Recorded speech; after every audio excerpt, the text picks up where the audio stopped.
All right, Ron Goodall, FightHype.com. I'm here with my man, Fernando Vargas Jr., 9-0 at the Pachango Casino. How's it going? And the fight's going to be on NBC, yes, big time. Yeah. So first and foremost, man, you just put in some work, man. Easy, light work, six round sparring, if I'm not wrong, today? Yeah, 6 round sparring. Feeling good, getting my weight down. Fight next Friday, so we're just tapering down the rounds. My last sparring's Friday, and we feel good to go. Your brothers, you guys are on this crazy momentum. You leading the pack, and everyone's getting, the brotherly love. The father is coming in trained. Just what's that whole entire experience like right now? Because you guys are like the hot trio that's in boxing right now. No, yeah, I appreciate it, bro. I always tell my pops, it's the schooling. I know he has the pedigree. Not only was he a fighter, but now he's a coach. So just to see the element and to see the dynamic of us as brothers and us, making our own way. I know it's we get a lot of love from the fans, and we're truly, blessed. Just obviously coming in underneath like a father with so much credentials in the sport of boxing. I know that the father-son is always kind of like a tough situation when it's like, yeah, can you really like live up to the father, or can you really box? But you guys, have shown that in the sport of boxing. So coming up with your fight coming up, what do you want to show that you've kind of already let the world know that you're here, you can box? Look, at the end of the day, we didn't have a illustrious, amateur pedigree like my youngest brother Mediano did. He had over 100 and some amateur fights, multinational champion. We could start from, 10, 11 years old. And, I take my hat out to him, because doing that, you see the wear and tear on these young fighters' body at 23, 24, and it's already, kind of having issues, that early. But, as far as myself and my other brother Malo, we come off of an athletic background, my mom likes to take a lot of the credit. She's like, it's not just your dad. But, we're athletes. We play basketball, we play football. So, just being competitive comes in our blood and is in our nature. So, we picked it up later, like 16, 17 years old. And we just had the same mentality, we want to win. We're winners, we're born winners, we're going to die winners. And we just have that competitive nature. What I want to bring to the sport is just the whole junior stigma. I want to show that this junior can live up, to the highest level, compete with the highest level, and be a serious athlete. But I plan on showing that each and every time I step into the ring. So, it's a beautiful thing, and it keeps me motivated. Just having performance after, one brother after another, and you guys are just having kind of like it's not a competition, but it just seems like, I was going to ask though, but is it really, it is. Like, look, which brother, dresses the best? Which brother, I don't know, has more followers, or whatever the case may be. But at the end of the day, that competitive nature is what drives us. There's times where I don't need to put plastics, but because this is a lowly sport and I know what my brother's going through, just for him to make weight, I'll put that shit on and I'll run with him. So, to get that moral support and brotherly support, I know no one else in this boxing world is going to care for me more than my brothers and my pops. So, you see a lot of different people. You see a lot of different business managers. You see a lot of different promoters. They want something from you, and you want something from them. It's business, I get it. But in a sport where you see a lot of business relationships, I know that in this corner it's just nothing but love, and I think that's what makes it so beautiful. I know there's that component that you are on your own in a sense, and you're competing, but at the same time, you being the oldest and kind of looking down with your younger brothers, is there moments where you kind of turn off as a boxer and kind of be like a mentor and coach as well too? Because 100%. Especially the youngest, like. Bro, I got nervous. I'm gonna tell you the truth, bro. So I was in the locker room, and I'm not gonna bring no nervous energy. You never bring no nervous energy to a locker room before a fight, because we vibe off each other's energy, And all my brothers have been there for my amateur fights, so even in my beginning early pro career, so to have them there, I know it's like, all right, cool, we're good. As long as I got my brothers and my pops, we're good. But the dude was 23 years old, and he's young, so I know he's not tapping into his full grown man strength. And when he does, however, it's gonna be crazy. But for him to go in there with the grown man and to be able to hold his own, and he was catching, he withstood a few shots. I was a little nervous before the fight, but then when he was putting his punch together, and then he landed that beautiful, I think it was a hook, and then that left. Oh, straight to the body. That hurt me. I spit my mouthpiece out. So it was it's just unbelievable to see it. You know, I know my youngest brother, you know, he is on the top ranked stable, but you know, the oldest brothers are not too far behind. You know, I know me as the oldest, you know, I got to lead the way in everything I do. You know, my younger brothers are going to look up to me. So, you know, I have a responsibility regardless what promotional company we're on. You know, I know at the end of the day, their hard work will speak come fight night. You know, it won't tell no lies. So, you know, it's definitely motivating.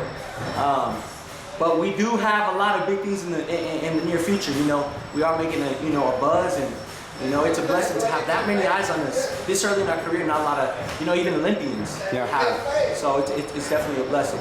You know, seeing the fact that you were talking about coming from a place where you didn't have the opportunity to do a lot of amateur background fighting, and even like I said, being kind of the oldest.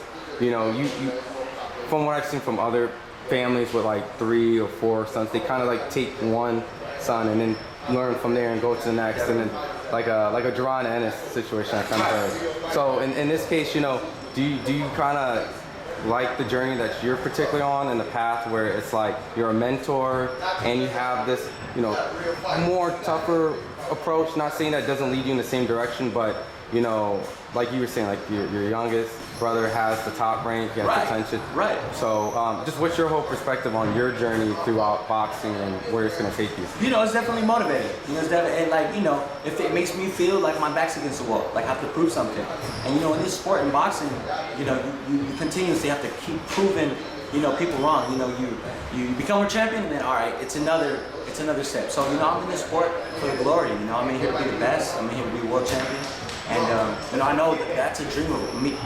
All my brothers. Amado, you know, he fought at the Stockton Arena on Gabe Flores with a beautiful comeback. Shout out to my guy Gabe Flores. On that beautiful check. It's something about Stockton. 30 seconds all they wrote. Him and Stockton always seems to get those moments. So maybe you should keep fighting in Stockton. You know, when Amado had a great performance. Absolutely. So, you know, we're climbing our way into the bigger stages, and you know, we just believe in God's timing.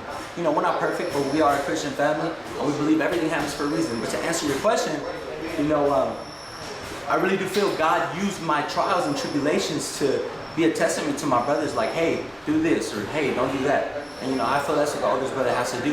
You know, maybe even through trials and errors, maybe your trials and your errors and even the good things teach and speak louder than what I could physically tell my brother. So, it's definitely the cards that I'm dealt with, but you know, we got to make it to the best of our ability, and you know, it works for us. You know, and just talking about that same card that your brother on, there was a controversial opinion amongst fans and pundits and wanting to get you, because you know, you're in the ring, you know what's up.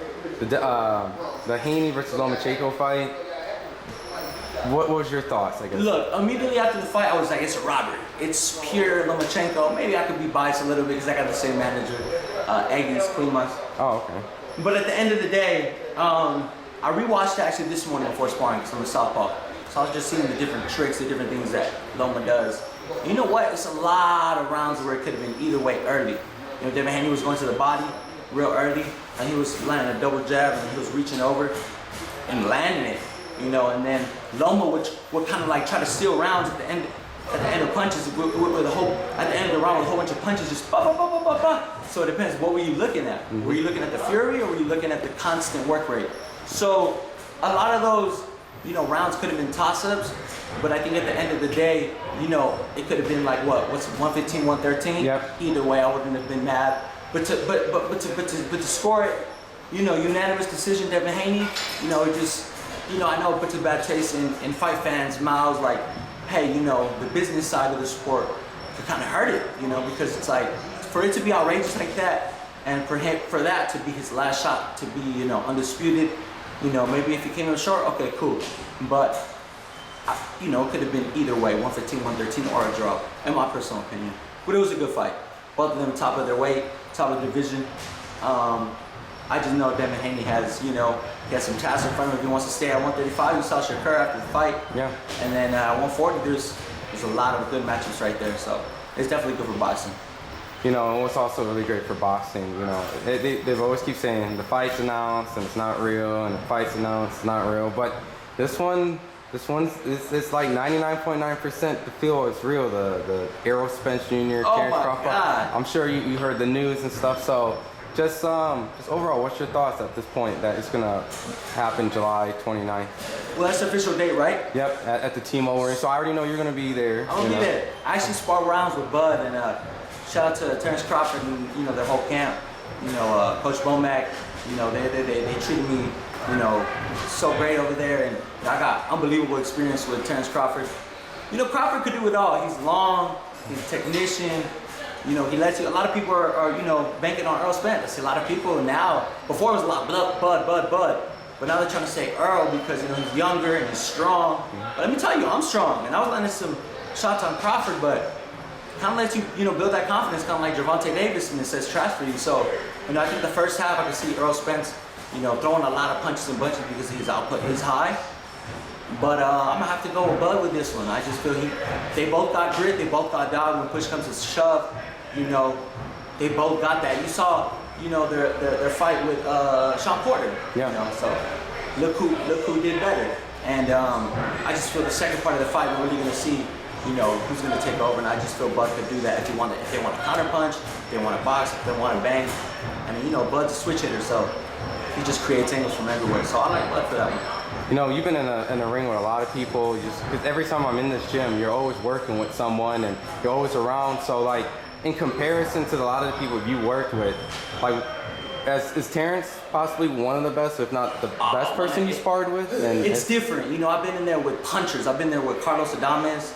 That motherfucker, if he hits you with some shit with the jab, you're like, God damn, felt like a right hand. Mm-hmm. And he don't work.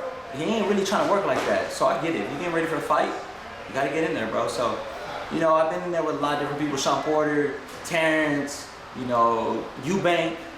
But at the end of the day, I just think every world champion you get in there with, it just builds your confidence just a little bit more. Because when you get in there with someone at your level, or maybe a little bit better than you, your confidence will do a crazy thing in this sport. You believe in yourself, and that's what I take my hat off to, Floyd. He's notorious for that. He just, the self-belief in him, believes in himself. Whether you feel he's the best ever, he truly believes like he's the best fighter ever. So I feel that helps him. He does little mental edges, runs at 3 a.m. in the morning. And, he's still training. Yeah. You take your hat off to someone like that, so confidence is an unbelievable thing. And I just feel like every time that I do get the opportunity to get in there with those world champions, my dad sets up the sparring, or Papa Theo will set up the sparring, I learned so much. So it's definitely, like I said, a blessing. When you were mentioning power, I didn't know you were in the ring with Carlos Adames. Yeah, that was crazy, bro. Well, you pretty much validated, like, okay, so would you say he's like a 9 or 10 when it comes to power? Or he's like 11. 11? Carlos Adames hits hard. He's up there. Oh my goodness. He's an unbelievable puncher. Yeah. So where would you rank Crawford's then if Adames is 11 out of 10? Then Crawford up there. Crawford could punch. Is he like a 9 maybe, or? He's up there. I'll say like 9. Okay. 8, 9. But he's crafty in there. He don't need to throw every shot hard. Adames is more, I'm gonna get you out of there. Yeah. Crawford, he's smart. He's a technician, so he'll let you kind of gas out, and he'll turn that shit up. So, it just depends what you're looking at. When you face, when not like in the sparring session, like what do you feel like you had to do to kind of like neutralize some of the things, or was it just constant like? You have to get some respect. It is chess, but you gotta. If not, he'll just walk you down, man. I know he's working in there, but at the end of the day, if you don't have some shit, if you don't have some sting or punches in the pros, stick to AIBA or some amateur shit, because if you don't have that shit, then people will lose 4, 5, 6 rounds and just end up stopping you. Deontay was known for that. You know what I'm saying? Adames is, he's a hell of a fighter. So, that motherfucker like 11 or something, bro. So Adames and Charlo, like I know that's the real fight at 160 between those two. That's a hell of a fight. I like it. I like it for boxing. It's a great fight. Charlo is a hell of a fighter himself. So, and I think Adames is coming off of that. These knockouts that he's been getting known for. So, I like it. Because they had the same opponent in Montiel, and Adames came in and just slaughtered him. Where Charlo kind of went the distance. Yeah. And so we'll see. Styles make fights, though. Yeah, absolutely. Well, we will definitely see you on the big time on NBC. And where can the fans follow you on social media, and what can they expect, and just break down in your next fight? Yeah. So next Friday, don't miss it. It's gonna be on NBC Sports. If you're in the San Diego to Memphis area, you know, get your tickets. Go on MarkNation.com. I'm fighting there. You know, it's gonna be my 10th fight. So you know, we appreciate all the support that you guys have shown my father throughout the years, and you know, now following the dynasty, we appreciate that, and we're looking forward to put on great fights for you guys in the near future. Appreciate it. You can follow me on social media, Fernando Vargas _Jr. Awesome, appreciate it, champ. Appreciate it.